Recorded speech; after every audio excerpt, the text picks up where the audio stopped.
Oke, assalamualaikum warahmatullahi wabarakatuh, teman-teman mahasiswa semuanya. Selamat berjumpa lagi dengan materi e-bisnis ya. Kita akan bahas hari ini, kita akan bahas tentang riset ya, riset pasar. Kenapa harus riset pasar? Karena riset pasar itu penting untuk mendapatkan data-data yang akan kita gunakan sebagai bahan untuk strategi pemasaran ya, ataupun strategi industri yang ada di bisnis kita ya. Jadi tujuannya apa? Tujuannya adalah mahasiswa mampu menganalisis bisnis virtual dengan riset ya. Kemudian mahasiswa mampu melakukan riset secara online maupun offline ya. Kemudian mahasiswa mampu menggunakan tools atau perangkat riset yang sesuai dengan bisnisnya masing-masing. Kemudian lingkup dari riset pasar itu apa? Yang akan kita bahas dalam riset itu adalah yang pertama adalah riset industri dan riset pasar ya. Kemudian cakupannya adalah menjelaskan cakupan riset industri dan riset pasar. Kemudian yang ketiga, fungsi riset pasar itu apa? Fungsi evaluating, understanding dan predicting ya. Kemudian tentunya mahasiswa juga bisa membuat praktek riset offline maupun online ya. Itu jadi materi-materi riset pasar mencakup 4 hal itu. Kemudian kita masuk ke pengertiannya. Apa sih riset industri itu ya? Industri adalah satu kelompok bisnis yang menjual atau membuat satu produk atau layanan tertentu. Seperti ini adalah industri sebenarnya.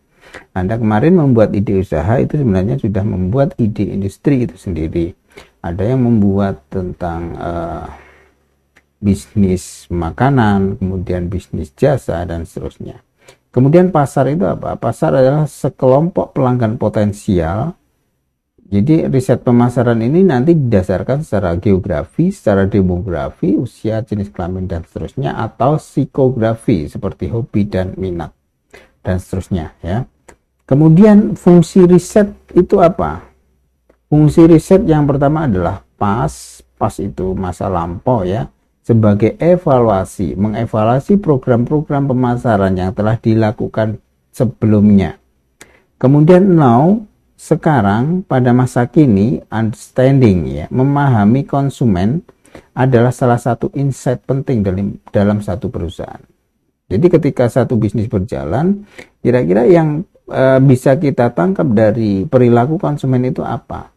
Nah, itu bisa kita lakukan understanding. Oh, ternyata bisnis saya itu cocok untuk segmentasi pasar tertentu yang sudah kita pilih, itu berdasarkan insight, berdasarkan wawasan yang sudah kita riset atau sudah kita ketahui dari hasil riset kita sebelumnya. Kemudian future, jadi data-data riset, fungsi riset itu sendiri nanti memprediksi tren pasar atau perilaku konsumen dan pengambilan keputusan di masa yang akan datang. Jadi fungsi-fungsi riset itu seperti ini.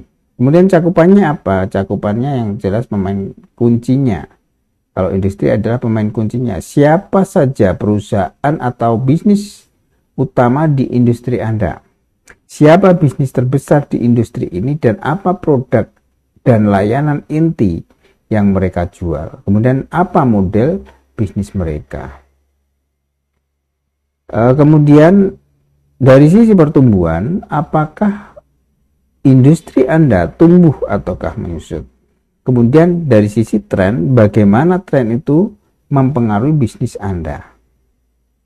Kemudian dari kompetitornya, siapa pesaing utama Anda di industri Anda?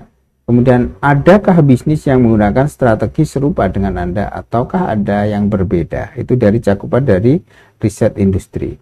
Kemudian dari riset pemasaran yang utamanya itu nanti adalah seberapa besar pelanggan potensial yang Anda miliki. Kemudian secara demografi, rincian tentang usia, jenis kelamin, tingkat pendidikan, pekerjaan, dan seterusnya. Nah, itu nanti bisa kita jadikan data bahwa produk kita itu sesuai dengan sektor demografi tertentu ya. Kemudian dari sisi psikografis, dari sisi kepribadian, gaya hidup pasar yang kita target. Pasar Anda di kalangan menengah ke atas misalnya, ibu-ibu sosialita misalnya seperti itu, maka itu hubungannya dengan gaya hidup. Sehingga gaya hidup itu nanti bisa kita jadikan acuan untuk memproduksi atau untuk membuat desain khusus yang kita tujukan kepada segmentasi pasar kita itu tadi.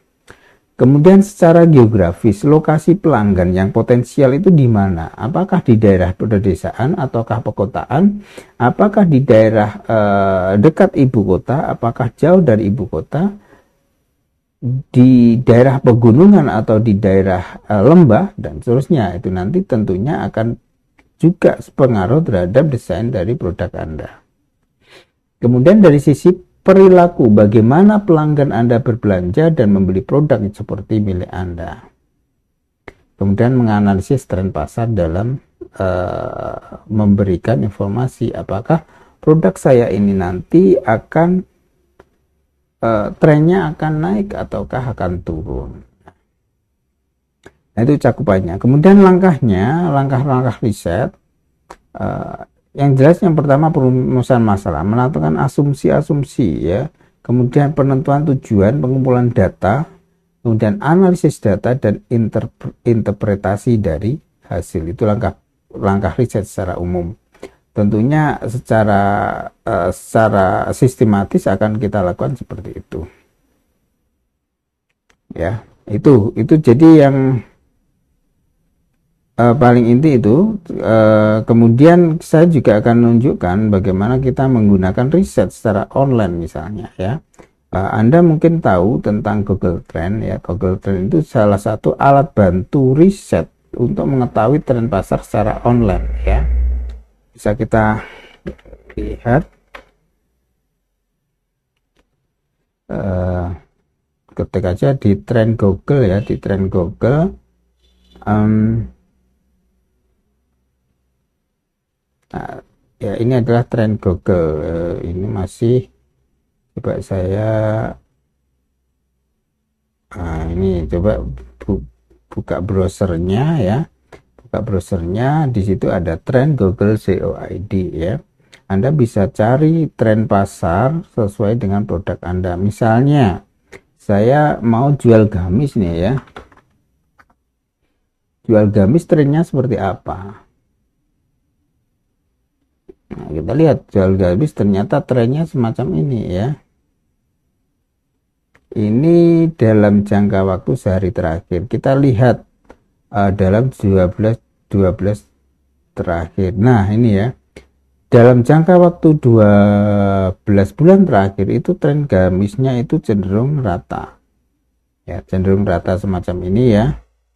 Kemudian pada saat tertentu dia akan mengalami kenaikan. Nah, ini pada waktu hari raya kemarin ternyata produk gamis itu mengalami kenaikan. Nah, ini adalah tren pasar yang bisa kita jadikan acuan. Kalau kita mau jualan gamis itu ya kita harus tahu trennya seperti ini.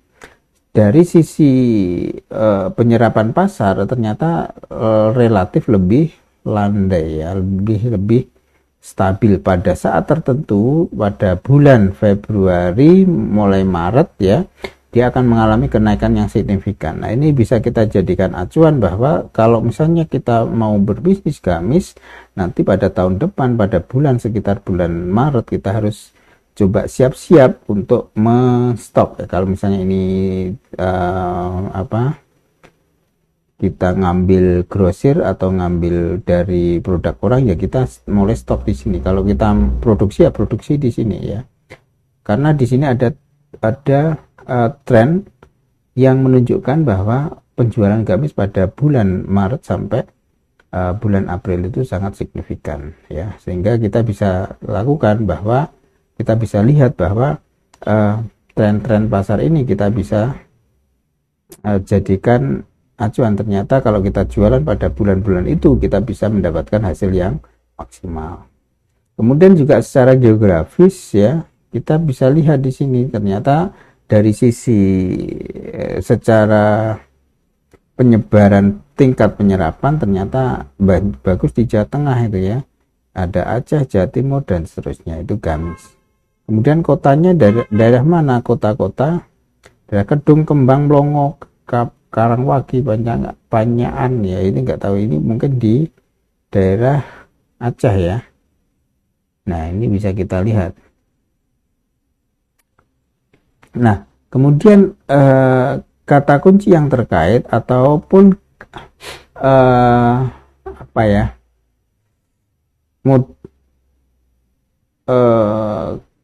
kata query, apa namanya, kata kunci yang paling banyak dicari di Google itu ternyata ini, gamis lebaran 2003, model gamis elegan dan seterusnya. Nanti bisa kita bandingkan dengan produk lain, misalnya produk jilbab, misalnya jilbab sama gamis itu sekira satu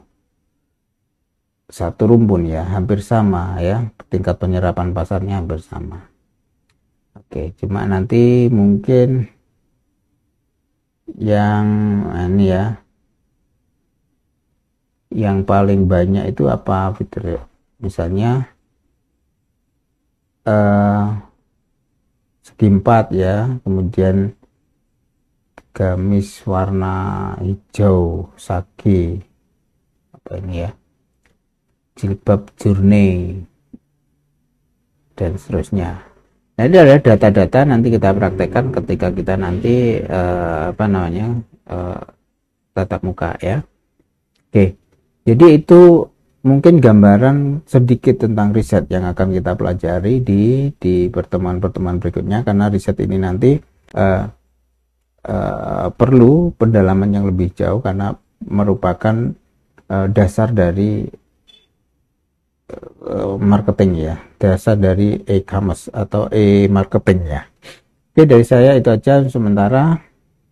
Terima kasih atas perhatiannya. Assalamualaikum warahmatullahi wabarakatuh.